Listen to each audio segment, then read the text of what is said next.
open America's vast petroleum resources.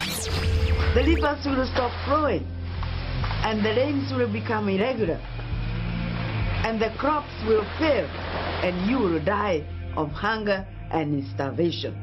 20 or 25 birds were killed, and they brought out a Migratory Bird Act to go after them on a criminal basis. Look, I want to make sure we use our oil, our coal, our gas. Climate change poses a growing danger. The risks of climate change are real.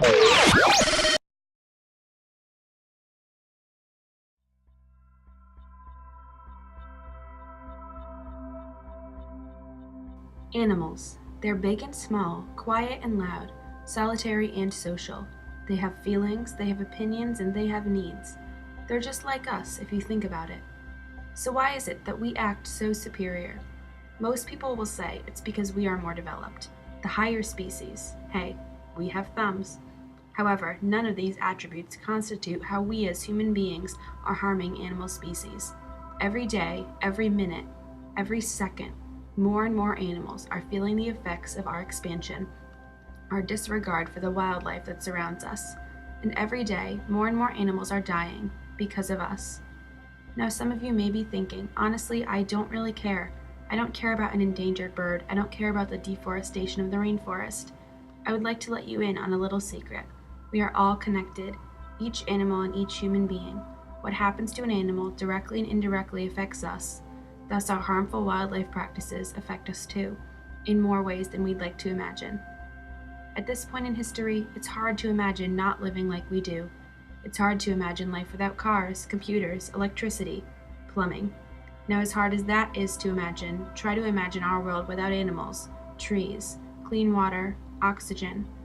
Picture yourself, a human, captain of a dying planet. Now stop imagining, because that future could easily become a reality.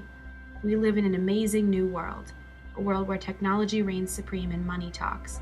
But think about a time before we had any of this, a time when wildlife and human beings shared the landscape without one attempting to destroy the other. We don't have to get rid of everything we have now to achieve that balance once again. No, all we have to do is listen. Listen to the world around us, take a moment to feel the hum of the earth below our feet, and most importantly, we all have to take an active role in the conservation of the wildlife of this planet, no matter how small or large that role may be. Because if we sit idly by while more and more habitats are destroyed and more species become extinct, then even if we aren't the ones cutting down those trees or signing the agreements to bulldoze that land, we are still an enormous part of the problem.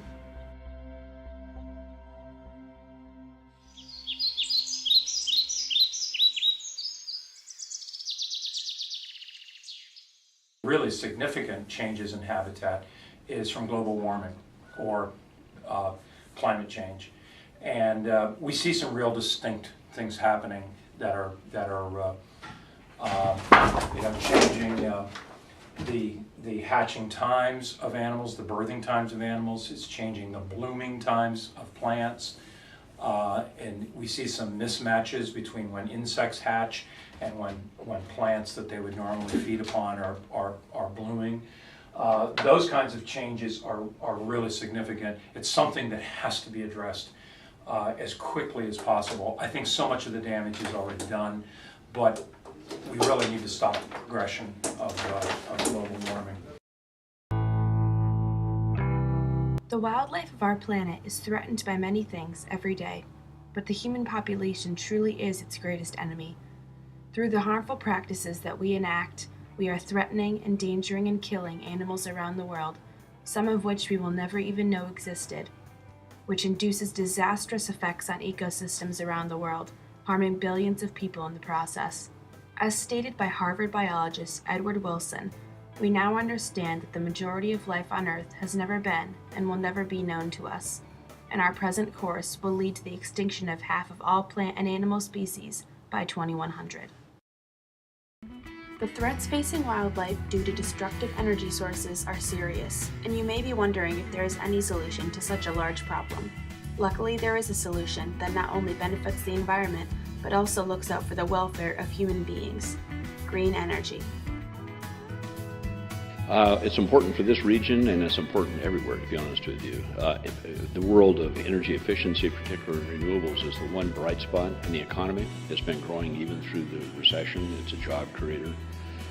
California's businesses and government actually are working together in many ways, and those policies are driving more innovation in the state. California leads the country, and in many cases the world, in terms of patents. Venture capital, we're drawing a great lion's share of it. And that all is good for the environment. You know, we're reducing energy use and water use and whatnot. But it's also good for the economy because energy efficiency creates local jobs. All wildlife species play a role in the natural balance in the ecosystem.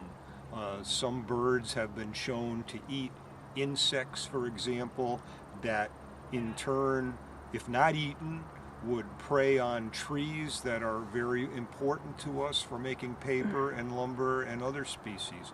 So we often have unintended consequences when we allow that balance to be upset. Species of wildlife, particularly birds that people love to come and watch, it's a multi-million-dollar tourist business in Connecticut, bird watching and wildlife observation. So not only is there an ecological impact when we lose this diversity, but there's also a great economic impact as well. People everywhere depend on the earth for survival. People around the world fish, farm, log, and hunt for food, shelter, and other necessities for their families and communities. By conserving wildlife, we conserve the habitats in which people live, we provide billions with food, and we help to sustain small business ventures and eco-friendly incomes while promoting natural resource and wildlife conservation on a global and local scale.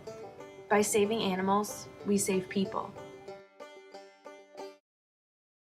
You don't need any background, you just need the interest and the desire to do something to help wildlife in the natural world.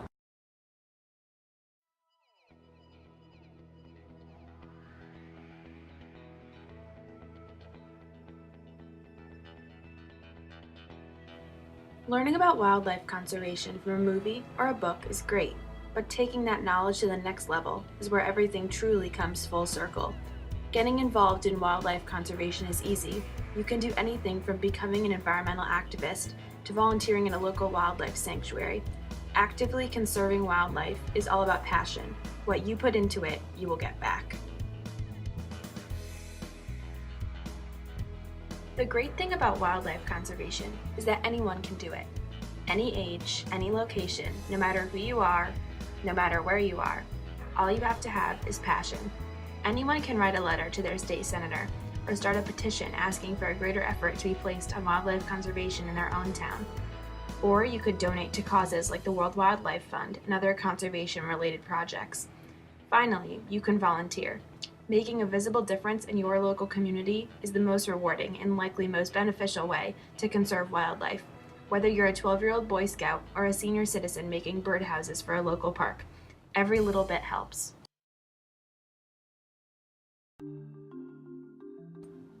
Welcome to the Children's Museum Wildlife Sanctuary in West Hartford, Connecticut. Home to over 100 mostly rescued animals, the sanctuary takes on many volunteers each year and is in place not only to teach the general public and thousands of children about conservation, but also for people to go behind the scenes and become animal caretakers themselves as wildlife sanctuary volunteers. Places like this museum exist in most towns throughout the United States, most with the intent to educate the next generation about wildlife conservation. So whether you want to visit or volunteer your time, taking an active role in the conservation of wildlife is truly what it's all about.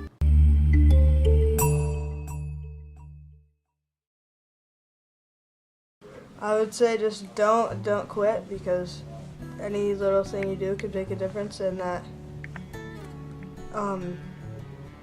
maybe like to recycle a lot more, because that would help the population of animals.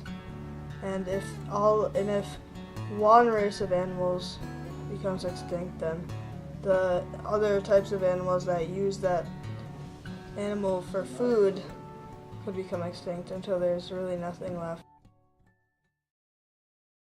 So, in regards to wildlife, what does it mean to be a human being?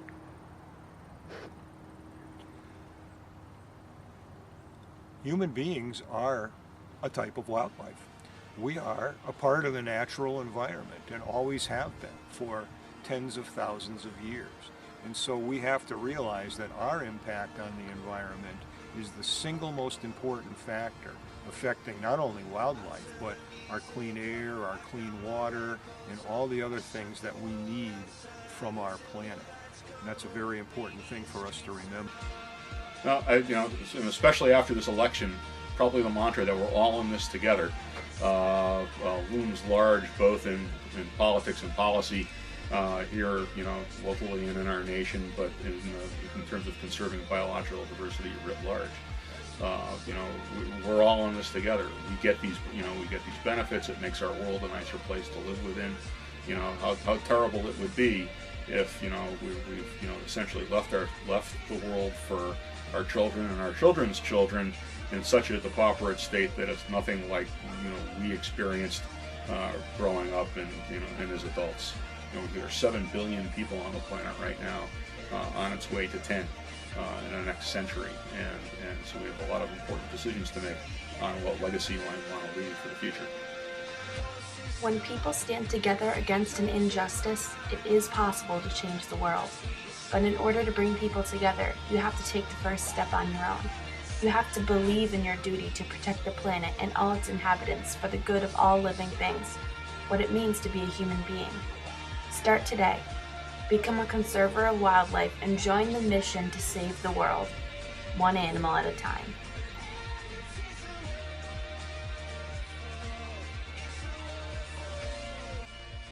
Call your town hall, find out how you can get involved.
Roll away your stone, I'll roll away mine. Together we can see what we will find. Don't leave me alone at this time, for I'm afraid of what I will discover inside.